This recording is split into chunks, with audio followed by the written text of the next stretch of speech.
Hi hello నమస్తే అస్సలం వైకుం సస్రియాకాల్ welcome to my channel MA Traders Den. So ఈరోజు 6th day of my 60 days trading challenge. So ఓవరాల్గా 6 డేస్లో నాకు 2 డేస్ లాస్ అయింది, 4 డేస్ ప్రాఫిట్ అయింది. ఓవరాల్గా చూసుకుంటే 4000 రూపీస్ ప్రాఫిట్లోనే ఉన్నా నేను. ఈరోజు లుపిన్ ఇండస్ట్రీస్ లుపిన్ లిమిటెడ్లో ట్రేడ్ తీసుకున్నాను. ఆల్మోస్ట్ 637 రూపీస్ ప్రాఫిట్ అయింది. సో ఈరోజు లుపిన్లో ఎందుకు తీసుకున్నాను ట్రేడ్, దీని వెనుకలు ఉన్న రీజన్ ఏంటిది, అనాలిసిస్ ఏంటిది, ఇది మొత్తం ఎక్స్ప్లెయిన్ చేస్తా. So stay tuned. Lupin limited 1 day chart ప్యాటర్న్లో మనం చూసుకుంటే ఒక ఛానల్లోనే ట్రేడ్ చేస్తుంది. అది కాకుండా ఒక సపోర్ట్ ఎక్కడ తీసుకుందంటే హారిజాంటల్ లైన్ దగ్గరనే సపోర్ట్ తీసుకుంది. ఈ హారిజాంటల్ లైన్ ఎక్కడి నుంచి వస్తుంది, లైక్ అరౌండ్ 1900 దగ్గర ఈ హారిజాంటల్ లైన్ ఉండే. అది ఆల్మోస్ట్ ఆగస్ట్ 2024 దగ్గర ఒక సపోర్ట్ ఉండే. సో అక్కడ నుండి హారిజాంటల్ లైన్ వస్తుంది. సో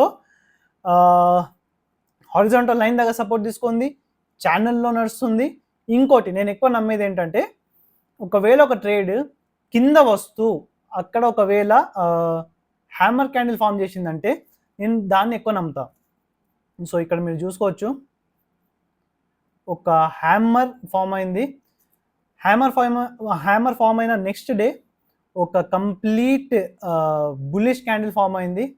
సో నాకు ఆల్రెడీ చాలా కాన్ఫిడెన్స్ ఉండే హ్యామర్ ఫామ్ అయిన తర్వాత. సో బుల్లిష్ క్యాండిల్ తర్వాత ఇంకా ఎక్కువ కాన్ఫిడెన్స్ వచ్చేసింది. సో మనం 5 minutes చార్ట్ ప్యాటర్న్ చూసుకుంటే, సో నేను ఇవన్నీ తీసేస్తా first. So 5 minutes chart pattern చూసుకుంటే మనం ఈ సపోర్ట్స్ దగ్గర ఒక ట్రెండ్ లైన్ వేసుకోవచ్చు. మనం ఈ సపోర్ట్స్ అన్నింటినీ కనెక్ట్ చేసి ఒక ట్రెండ్ లైన్ వేసుకోవచ్చు. సో అలానే చేశాను.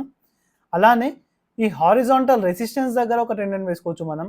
ఈ రెసిస్టెన్స్ అన్ని ఈ డాట్స్ని కనెక్ట్ చేసి. సో సిమిలర్లీ నేను అలానే వేశాను. ఈ ఛానల్ని ఏమంటారంటే, ఈ ఛానల్ని సిమెట్రికల్ ట్రయాంగిల్ ప్యాటర్న్ అంటారు.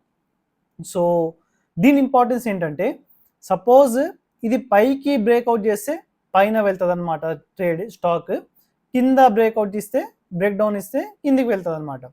సో నేను అలానే ట్రేడింగ్లో ఎప్పుడు చాలా ఏంటంటే పేషెన్స్ గేమ్. ముందే ట్రేడ్ చేసుకోకుండా కరెక్ట్ బ్రేక్అవుట్ బ్రేక్ డౌన్ అయిన తర్వాతనే ట్రేడ్ తీసుకోవాలి.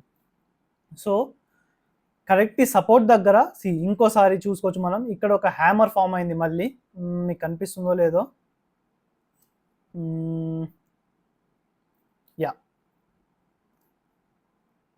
సో ఇక్కడ చూసుకోవచ్చు మీరు. ఇక్కడ ఇంకోటి హ్యామర్ ఫామ్ అయింది. సో ఈ హ్యామర్ ఫామ్ అయి పైకి వెళ్తుంటే లైక్ ఆల్మోస్ట్ ఒక డబ్ల్యూ ప్యాటర్న్ లాగా ఫామ్ అయింది ఇక్కడ. సో మీరు చూసుకోవచ్చు, ఇది ఒక డబ్ల్యూ ప్యాటర్న్. దీన్ని డబ్ల్యూ ప్యాటర్న్ కూడా అనుకోవచ్చు మనం. సో ఇలా డబ్ల్యూ ప్యాటర్న్ లాగా ఫామ్ అయింది. ఈ డబ్ల్యూ ప్యాటర్న్ బ్రేక్అవుట్ అయిన తర్వాత, ఈ బ్రేక్అవుట్ చేసిన తర్వాత నేను ట్రేడ్ తీసుకున్నాను. సో నాకు ఆల్మోస్ట్ ట్రేడ్ తీసుకున్న తర్వాత నాకు ఆల్మోస్ట్ ఒక 1500 వరకు ప్రాఫిట్ ఉండే. ఒక స్టాప్ లాస్ పెట్టుకున్నాను నేను. స్టాప్ లాస్ హిట్ అయిపోయింది. సో నాకు ఆల్మోస్ట్ 637 రూపీస్ ప్రాఫిట్ అయింది. ఒకవేళ స్టాప్ లాస్ హిట్ అవ్వకపోతే నాకు ఈజీగా 2000 రూపీస్ ప్లస్ వరకు ప్రాఫిట్ అవుతుంది ఉండే నాకు.